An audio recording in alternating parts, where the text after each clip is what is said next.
My boyfriend of 5 years announced he'd decided I should quit my job to support his career. I quietly agreed with him that it was time for a major change. He's now busy planning a future built on my sacrifice, but he doesn't know my change is a promotion and a one-way ticket to London. Without him. This is where the story truly begins, and you won't want to miss what happens. Make sure you're subscribed to see it through to the end. We're always curious. Where in the world are you all watching from today? Let us know in the comments. The declaration, when it came, was not delivered with the fiery passion of an argument or the gentle humility of a request. It was delivered like a weather forecast, a simple statement of fact that was not open for debate. "I've been thinking about our future," Leo began, his voice carrying that familiar, placid confidence that had once drawn me in. He was leaning against the kitchen counter, swirling the last of a red wine in his glass. The late evening light cast long shadows across the sleek, minimalist kitchen we had spent a small fortune renovating 2 years ago. Or rather, the kitchen I had spent a small fortune renovating. I was on the sofa, laptop precariously balanced on my knees, trying to finalize a quarterly market analysis report. My brain felt like a sponge that had been wrung out one too many times. For the past 3 weeks, I'd been working late, fueled by coffee and adrenaline, caught in a whirlwind of confidential meetings and high-stakes performance reviews. A dull throb pulsed behind my eyes. "That's nice," I murmured, my focus still on the glowing screen. "What about it?" "About its trajectory, about what it takes to build something real, an empire." He often used words like empire and legacy. In the beginning, I'd found his ambition charming, a refreshing contrast to the cynical apathy of other men I'd dated. Now, 5 years in, it was starting to feel less like ambition and more like a script he was reciting. He took a slow sip of his wine, watching me over the rim of the glass. "My venture, Synapse, is at a critical juncture, Sarah. It's poised for an explosive launch. We're talking game-changing potential." Synapse was his latest startup, a productivity app that, as far as I could tell, combined the features of a calendar, a to-do list, and a notepad. It was his third startup in 5 years. The first had been a bespoke dog-walking service that never found its footing, and the second was an artisanal coffee subscription box that had folded after 6 months. Each time, I had been there to pick up the pieces, emotionally and, more often than not, financially. "That's great, Leo. I know how hard you've been working on it," I said, finally closing my laptop with a sigh. The report could wait until morning. I gave him my full attention, a small knot of unease tightening in my stomach. He only used this tone when he was about to propose something that primarily benefited him. "I have," he said, nodding gravely, "but I've realized I can't do it alone, not if I want to reach the heights we're destined for." He pushed himself off the counter and walked over to the sofa, sitting beside me. He took my hand, his thumb stroking the back of it in a way that was meant to be soothing but felt proprietary. "This isn't just my dream anymore, Sarah. It's our dream."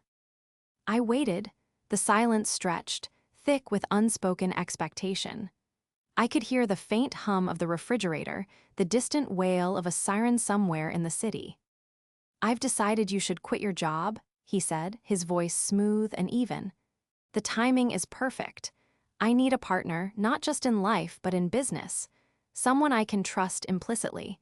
You could handle the administrative side, the marketing, the investor relations. You're brilliant at that stuff. It would free me up to focus on the big picture, the innovation." I stared at him, my mind struggling to process the sheer audacity of his words. Quit my job? My career as a senior marketing strategist at one of the biggest tech firms in the world? The job I had poured my heart and soul into for nearly a decade. The job that paid our mortgage, funded our holidays, and bankrolled his series of game-changing ventures. He mistook my stunned silence for consideration. "I know it's a big step," he continued, his tone softening into one of magnanimous understanding. "But it's an investment in us. Once Synapse takes off, you'll never have to work for anyone else again. We'll be set for life." My throat felt tight. The dull throb behind my eyes sharpened into a piercing ache. He wasn't asking me. He was telling me. He had surveyed our life, our shared assets, our individual careers, and made a unilateral executive decision. He had weighed my achievements, my ambitions, and my professional identity on a scale against his own potential and found mine wanting. He smiled, a brilliant, confident flash of white that no longer reached his eyes. So, we're agreed. It's time for you to hand in your notice. The betrayal of it was a physical blow, more shocking and painful than any shouted insult could ever be. It wasn't just about the job, it was about the utter lack of respect, the casual dismissal of my entire world. He didn't see me as a partner, he saw me as a resource to be allocated. The night that followed Leo's proclamation was a sleepless one. I lay perfectly still beside him, listening to the steady rhythm of his breathing, a sound that had once brought me comfort but now felt like the ticking of a clock counting down to a future I wanted no part of. My mind was a maelstrom of anger, hurt, and a chilling, clarifying sense of disillusionment. He wasn't just selfish, he was a black hole of ambition, convinced the universe, and everyone in it should bend to his will. Every sacrifice I had made over the past 5 years paraded through my memory. The canceled trips with friends because he had a critical development weekend. The personal savings I'd funneled into his last failed business, which he'd casually dismissed as seed money for the learning curve. The countless evenings I'd spent acting as a sounding board, editing his business plans, and talking him down from ledges of self-doubt, all while juggling the ever-increasing demands of my own career. I had done it all willingly, believing I was supporting the man I loved, investing in our shared happiness. Now, I saw it for what it was, a one-sided transaction where I provided endless support and he simply consumed it. The most infuriating part was the secret I was keeping, a secret that now felt like a precious, life-altering jewel. For the past month, I had been in confidential discussions with the executive board about a promotion. Not just any promotion, but a directorship. Head of European Marketing Strategy, to be precise. The position was based in our London office. It was the role I had been working towards my entire career, a dream opportunity that would catapult me into the upper echelons of the company. My final interview had been with Eleanor Vance, the formidable head of European operations, just last week. She had all but told me the job was mine. We were just waiting for the official offer letter from HR. Leo knew nothing about it. I had wanted to wait until it was a sure thing, to surprise him with the incredible news so we could celebrate together. The irony was so bitter it tasted like acid. While I was on the verge of the biggest professional achievement of my life, he was blithely planning its demolition. The next morning, the dynamic in our apartment had shifted. An invisible wall of glass stood between us. I was quiet, withdrawn, moving through my morning routine on autopilot. He, on the other hand, was buzzing with a renewed sense of purpose, as if my unspoken capitulation had already unleashed his genius. He stood at the kitchen island, sketching flowcharts on a napkin while I made coffee. "Morning," he chirped, not looking up. I was up half the night brainstorming. I think we need to rethink the user interface for Synapse. It needs to be more intuitive, more fluid. Once you're on board, you can start doing some competitor analysis. I'll make you a list. I poured coffee into my mug, my hand steady despite the tremor I felt inside. "Okay," I said, my voice neutral. He finally looked at me, a flicker of something, perhaps surprise at my easy compliance in his eyes, but it was quickly replaced by a pleased, self-satisfied smile. "That's my girl. See? This is going to be amazing. We're a team, a power couple." He gestured expansively with his pen. "First things first, you should schedule a meeting with your boss. Sooner the better. No point in dragging it out. Just be firm, professional. Tell them you're leaving to pursue a new family venture." A cold resolve began to crystallize around my heart. He was already coaching me on how to dismantle my own life. He had moved on from the what and was now directing the how. I took a sip of coffee, the hot liquid doing little to warm the ice forming in my veins. I looked at him, really looked at him, at his confident posture, his expensive watch, a birthday gift from me, the ambitious gleam in his eyes that I now recognized as pure, unadulterated narcissism. He was so busy planning out my future, a future in which I was merely a supporting character in his story, that he hadn't thought to ask a single question about my present.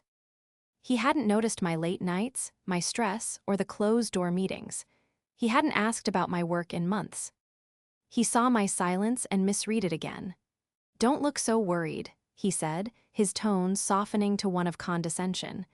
"It's for the best. You've been so stressed with that corporate grind anyway. This will be a breath of fresh air, more freedom, more passion." More servitude, I thought. I gave him a small, tight smile. "You're right," I said softly. "A change is definitely in."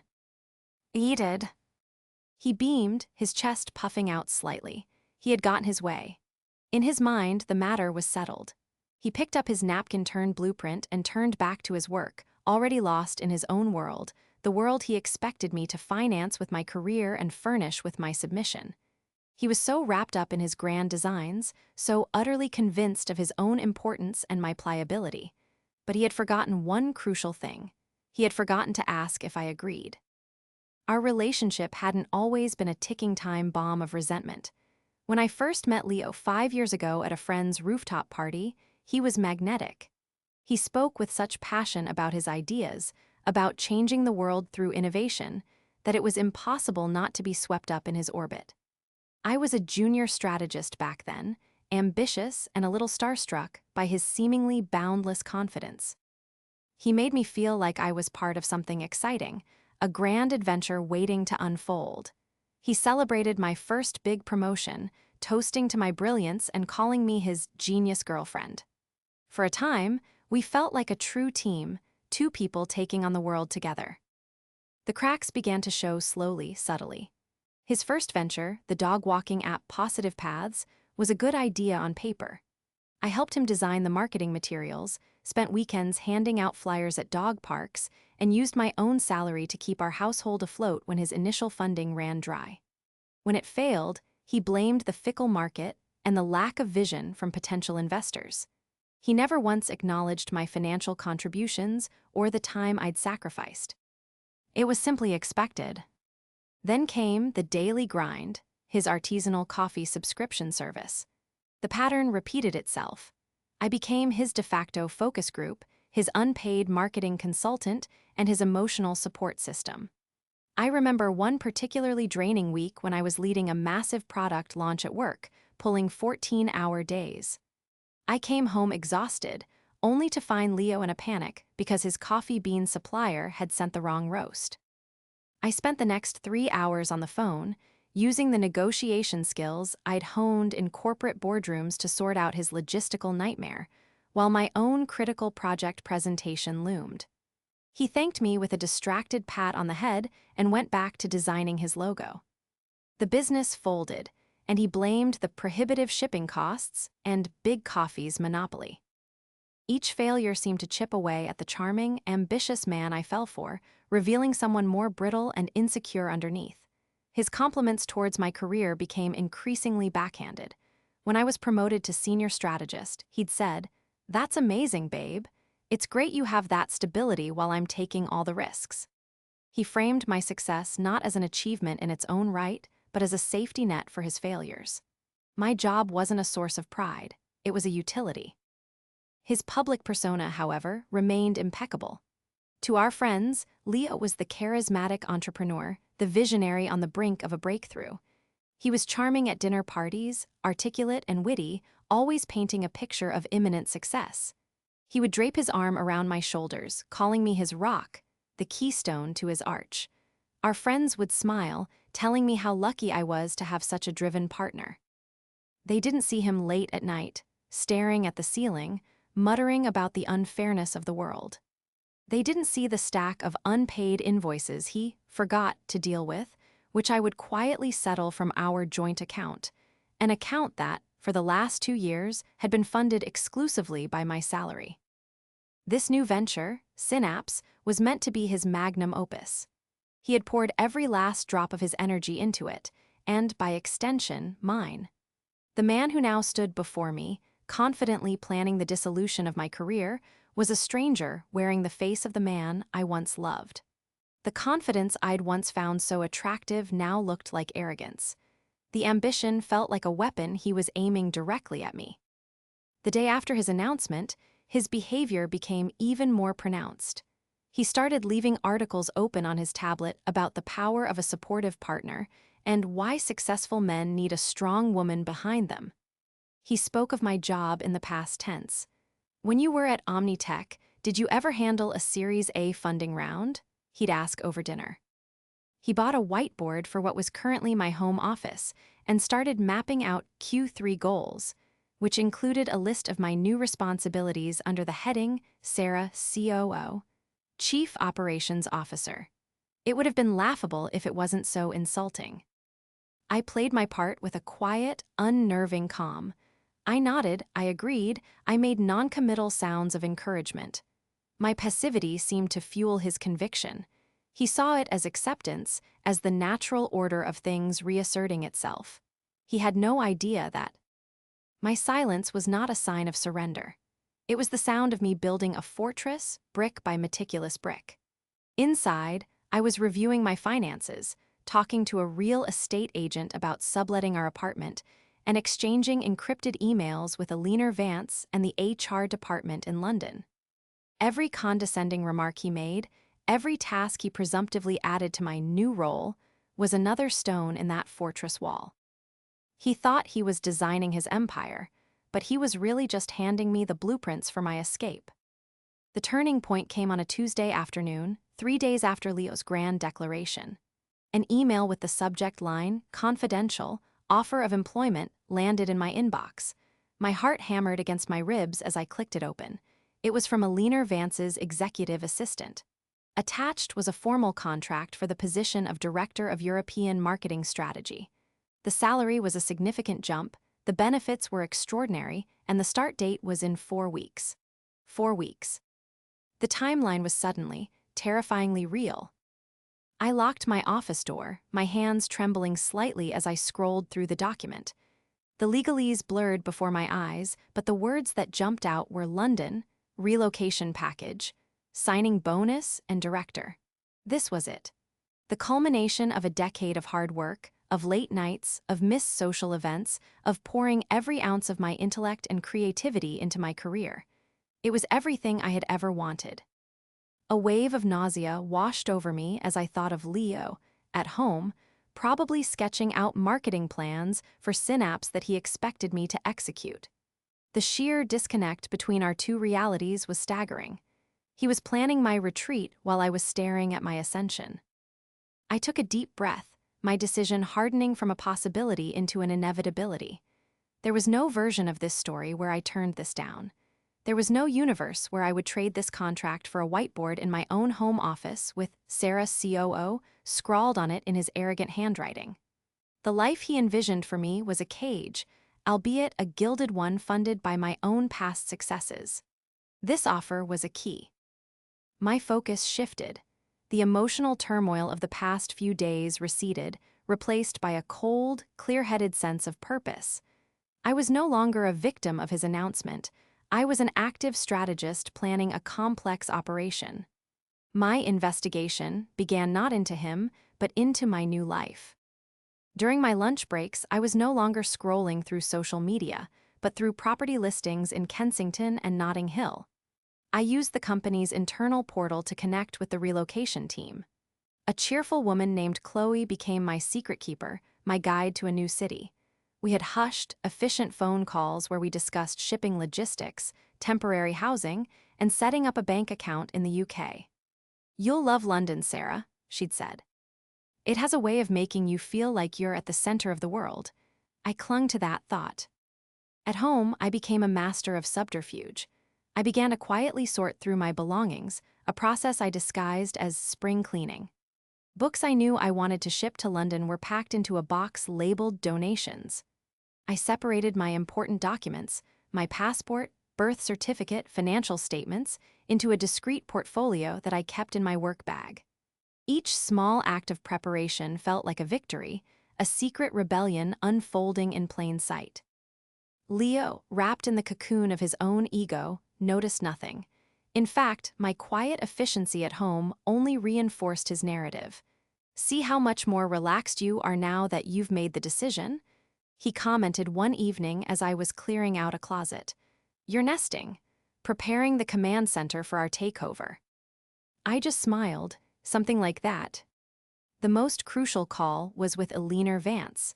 I needed to accept the offer, but I also needed her to understand the sensitivity of my situation. I booked a private conference room and dialed her London number. Sarah, wonderful to hear from you. Her voice was crisp and warm. I trust you've had a chance to review the offer. I have, Eleanor, and I am absolutely thrilled. I'm writing my formal acceptance now. Excellent, the whole team is eager to have you. We've got some big challenges ahead, and your name was at the top of everyone's list to lead the charge. I took a breath. There is one small thing. My personal situation here is complicated. I would be grateful if this could remain strictly confidential until I am able to formally resign from my current position. I anticipate doing so in about 2 weeks. There was a brief pause on the line. I heard the soft click of her pen against a notepad. Discretion is not a problem, Sarah. You take the time you need to handle your affairs. Just know that we are fully behind you. Chloe and the relocation team will operate on your signal. Is everything all right? The genio. Any concern in her voice almost broke my resolve. It was such a stark contrast to Leo's self-serving platitudes. Everything is about to be, I said, my voice thick with emotion. Thank you, Eleanor. You have no idea what this means to me. I think I do, she replied softly. Welcome aboard, Director. I hung up the phone, the new title echoing in my ears, Director. I looked out the conference room window at the sprawling city below. It looked different, smaller. My world was no longer confined to this building, this city, this life with Leo. A new map was unfolding before me, and its center was London. The trap wasn't for him. The trap had been the life I was about to leave behind, and I was finally setting myself free. The confrontation, when it began, was not a dramatic clash of wills, but a quiet, creeping absurdity. Leo's vision for my new life as his subordinate was starting to take physical form, and his obliviousness was more damning than any argument we could have had. He was so certain of my compliance that he never bothered to check for a pulse. It started with the paint swatches. I came home one Thursday evening to find him standing in the middle of my home office, holding a fan of beige-colored paint samples against the wall. The room was my sanctuary, painted a calming deep blue, with my books, my awards, and my personal art projects lining the walls. What do you think? He asked, pointing to a particularly bland shade called Sandstone Embrace. I'm thinking we repaint, something more neutral, more professional, a blank canvas for innovation. I looked from the paint swatch to my deep blue walls. He wanted to erase me from my own space, to paint over my identity with his corporate-approved beige. I like the blue, I said, my voice dangerously quiet. He waved a dismissive hand. The blue is a little dramatic, don't you think? We need a space that feels like a serious headquarters, a war room. First impressions matter for when we take investor meetings here. He smiled, as if sharing a clever secret. I'm thinking of getting a custom vinyl decal for that main wall. The Synapse logo, of course, big and bold. I felt a surge of defiant anger. He wasn't just asking me to quit my job, he was colonizing my life, one paint swatch at a time. I took a steadying breath and deployed my new strategy, placid agreement. That's an interesting idea, Leo. We should think about the budget for redecorating. The mention of budget was always a neat trick. It introduced a hint of practical reality into his fantasy world, but I framed it as a we problem, which he accepted. Good point, he said, momentarily distracted. We'll have to be lean until the first round of funding comes through. He had no idea that I was, at that very moment, in the process of untangling my finances from his, preparing to cut off the unofficial funding he'd been enjoying for years. The true masterclass in his arrogance came that weekend. On Saturday morning, he called a mandatory team meeting for the two of us at the kitchen table. He had a fresh moleskine notebook and a ridiculously expensive pen. He slid a piece of paper across the table towards me. It was a typed-up list titled, Sarah Q1 Onboarding and Responsibilities. I scanned the list, my blood ran cold. Draft resignation letter for Omni Tech, submit by EOW. Compile database of potential angel investors. Conduct full competitor analysis for Synapse, SWOT framework. Set up new business banking accounts.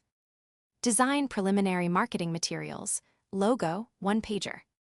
Field all incoming emails and schedule Leo's calendar. He was treating me like an unpaid intern who was also expected to pay the mortgage. He had, with no sense of irony, tasked me with designing a logo for his company, completely ignoring the fact that my current job involved overseeing global marketing campaigns worth tens of millions of dollars. He leaned forward, his expression earnest and managerial. I know it looks like a lot, he said, but this is the foundational work.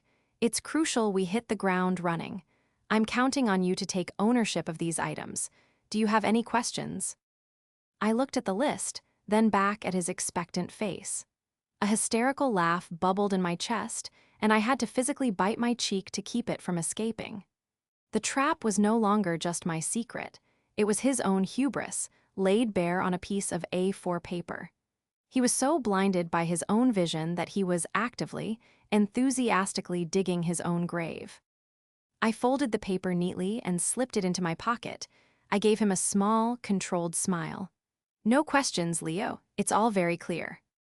His face relaxed into a look of satisfaction. Perfect. I knew you'd get it. You've always been a great executor. An executor, not a partner, not a strategist, not a creative mind. An executor of his grand commands. The word hung in the air between us, a perfect distillation of his view of me. Later that day, while he was on a long, self-important phone call, I took the list out of my pocket. I walked into my home office, my beautiful, deep blue home office, and pinned it to the corkboard above my desk. It looked absurdly out of place next to my industry awards and photos from international work conferences. I stood there for a long moment, looking at it. It wasn't a list of tasks anymore. It was evidence. It was my reason, my motivation, my permission slip to do what I was about to do. He thought he was setting the agenda for my life. He had no idea I was operating on a completely different timeline, one that was rapidly approaching its stunning conclusion. While he was busy delegating, I was busy preparing to disappear. My quiet agreement was the camouflage, and his towering ego was the perfect distraction. He never saw a thing. The final 2 weeks were a masterclass in tension management. I was living a double life in the most profound sense. By day, I was the diligent senior strategist at Omni Tech, secretly working with my team to ensure a smooth transition for my eventual unannounced departure. I wrote detailed handover documents, organized project files, and had quiet, mentoring conversations with my junior colleagues, all under the guise of improving team workflow. Every action was a small, silent goodbye. By night, I was the supposedly pliant girlfriend, nodding along to Leo's increasingly grandiose plans for Synapse. The venture had evolved in his mind from a simple app to a full-scale productivity ecosystem. He talked about server capacity, user acquisition funnels, and a 5-year growth plan that culminated in an IPO. He was speaking a language of success he hadn't earned, funded by a reality he refused to see. The stakes were raised when my best friend, Maya, came over for dinner. Maya had known me since college and had a finely tuned sensor for nonsense. She had always been cautiously skeptical of Leo, finding his charisma a little too polished. Leo, of course, used the dinner as a platform. He held court at our dining table, explaining his vision for Synapse and the strategic pivot our lives were about to take. Sarah has finally seen the light, he announced, raising his wine glass in a toast. She's leaving the corporate rat race to help me build our empire. She's going to be my COO. I saw Maya's eyes flicker towards me, a question mark in her sharp gaze. I gave her a tiny, almost imperceptible shake of my head. Not now, play along. Maya, bless her, understood immediately. She put on a polite, interested expression. Wow, Leo, that's a big move. Sarah, you must be excited for the change of pace. It's a huge opportunity, I said, choosing my words with surgical precision. We both agree that a major change is necessary for our future. Leo beamed, oblivious to the coded language flying over his head. But later, while he was in the living room taking a call, Maya cornered me in the kitchen. COO, Empire, what is he talking about? She whispered fiercely. You're not actually quitting your job for that glorified notepad app, are you? I felt a profound sense of relief in finally being able to share the burden. In hushed tones, I told her everything. Leo's demand, the London promotion, the secret planning, the relocation team.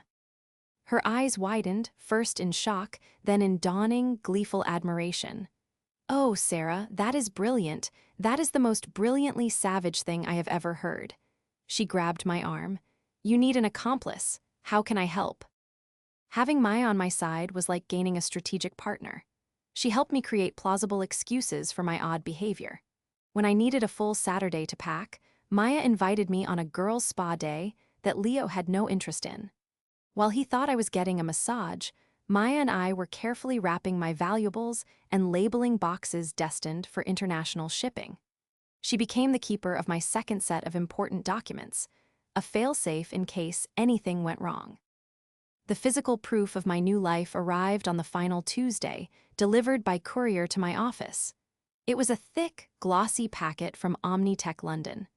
Inside were my temporary corporate housing details, a British SIM card, a preloaded transportation card, and my flight itinerary. I was flying out on Sunday, in 5 days. I stared at the plane ticket.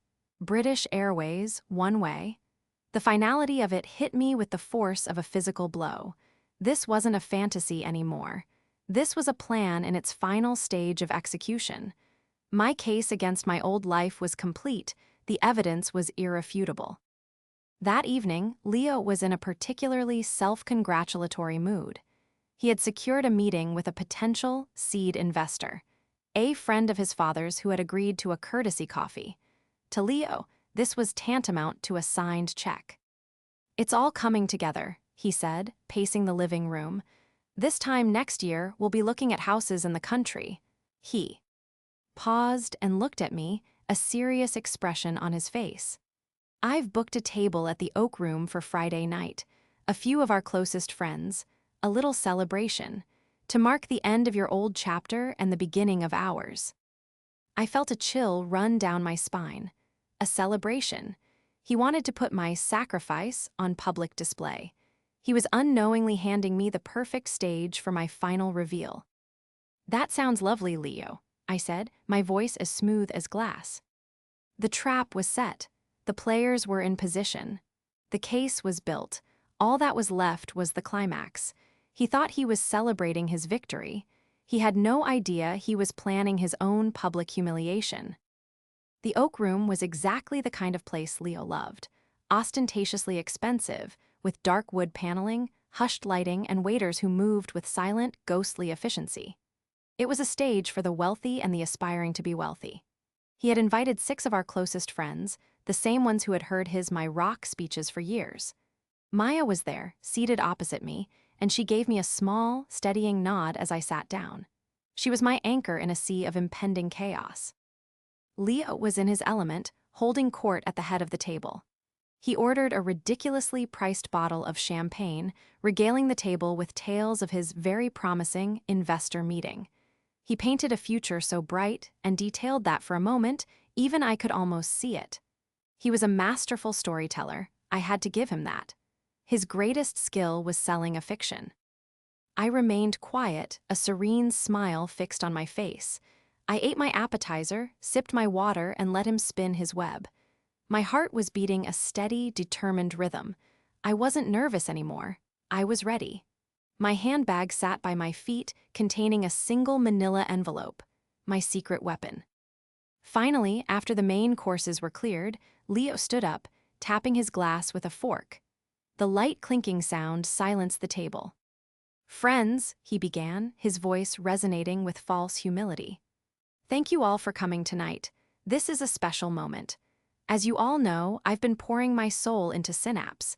It's been a long and difficult road, as it is for any innovator, any visionary. He paused, his gaze sweeping across the faces of our friends before landing on me. He reached out and placed his hand on my shoulder. But I haven't been on this road alone. I've had my rock, my partner, my keystone, and tonight, I want to celebrate her. Because building an empire requires sacrifice. It requires one person to have the courage to take the leap, and another person to have the grace and wisdom to build the parachute. He squeezed my shoulder. Sarah has made an incredible decision. She has decided to leave her job at Omnitech to join me full-time as the COO of Synapse. She is trading in her corporate life to invest in our future, in our dream. It's a sacrifice that I will never forget, and it is the foundation upon which our success will be built. So please, raise your glasses with me. To Sarah, to her incredible sacrifice and her belief in me. A few of our friends murmured to Sarah and raised their glasses, their expressions a mixture of surprise and admiration. Leo looked at me, his eyes gleaming with triumph. He had done it. He had publicly declared my submission, framing it as a noble sacrifice he had magnanimously accepted. This was my cue. I remained seated. I took a slow sip of water before looking up at him, my serene smile still in place. "Thank you, Leo," I said, my voice clear and calm, carrying easily through the quiet restaurant. That was a beautiful speech. I gently removed his hand from my shoulder and then rose to my feet. I turned to address our friends. "Leo is right about a few things," I began. "He is right that I've made an incredible decision. And he's right that it's time to celebrate the end of one chapter and the beginning of a new one. He's just a little confused on the details." A flicker of uncertainty crossed Leo's face. The friends looked back and forth between us, a new tension crackling in the air. "It's true that I am leaving Omnitech," I continued, "but I'm not quitting. I've been promoted." I let that hang in the air for a moment. Leo's smile faltered. "I've accepted the position of Director of European Marketing Strategy. It's a role I've been working towards for a very long time." I paused, then delivered the final, devastating blow. "My new office is in London. I move on Sunday." The silence that fell over the table was absolute. It was so complete, I could hear the fizz of the champagne bubbles in my glass. Leo's face had gone from triumphant to stunned to ashen in the space of 10 seconds. His mouth opened slightly, but no words came out. "Sacrifice?" I said, turning to look directly at him, my voice dropping the serene tone and picking up an edge of steel. "Let's talk about sacrifice, Leo. Is it a sacrifice to ask your partner to abandon her career, the one that pays the mortgage on your home and has funded your last 3 failed business ventures, so she can be your unpaid assistant?" I reached into my handbag and pulled out the manila envelope. From it, I took out the list he had given me, Sarah Q1 onboarding and responsibilities. I held it up for our friends to see. This is the COO role Leo envisioned for me. My first task was to draft my own resignation letter. My last was to manage his calendar. I dropped the paper on the table. I don't think that's a partnership, and it's certainly not my dream.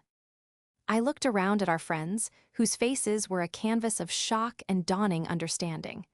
My new chapter is in London, and I'm going alone. Leo finally found his voice, a strangled whisper. You can't. We're a team."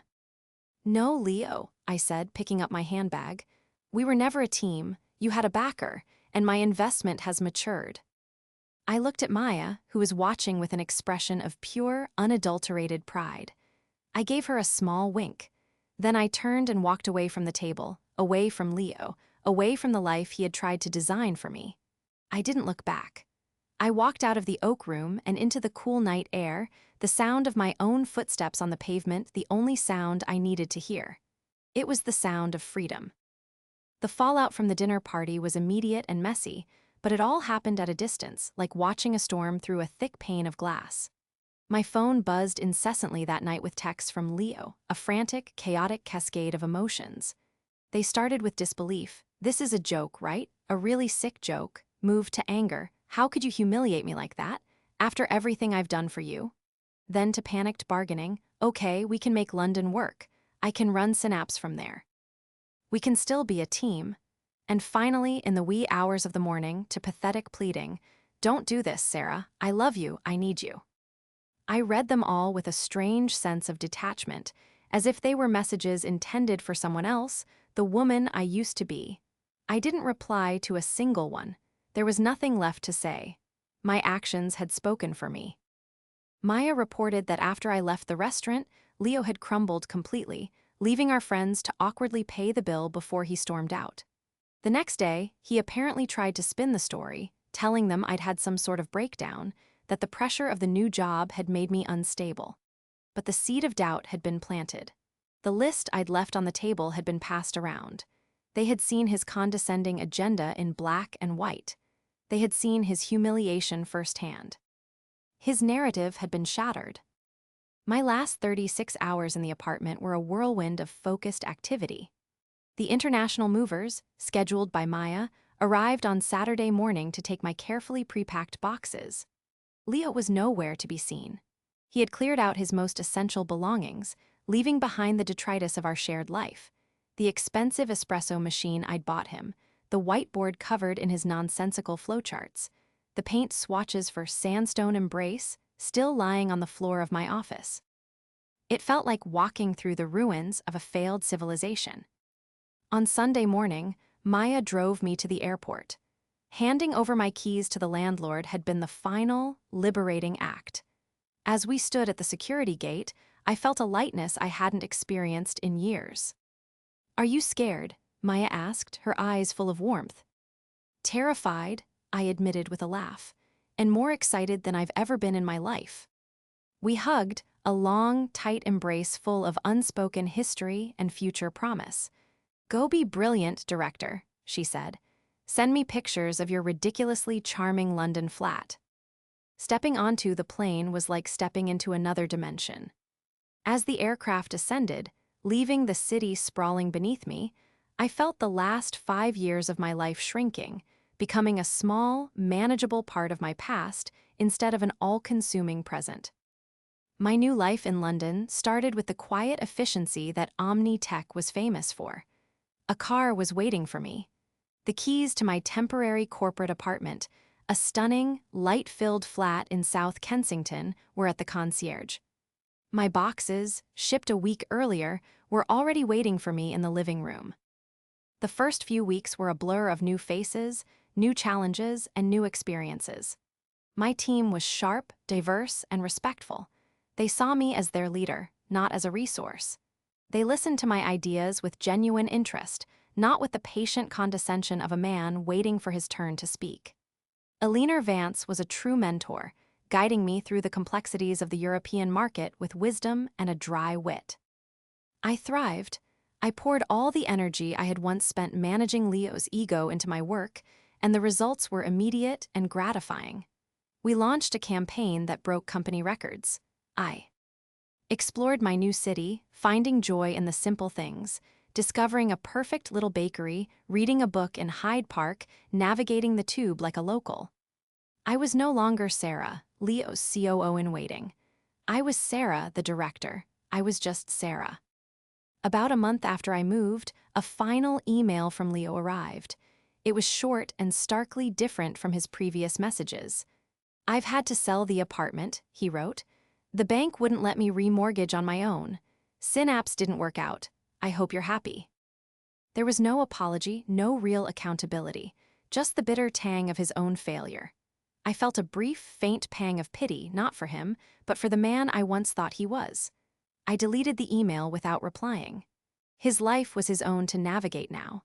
My role as his safety net was permanently, gloriously retired.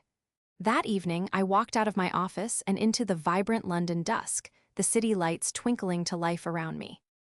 I was alone, and for the first time in a very long time, I was completely and utterly whole.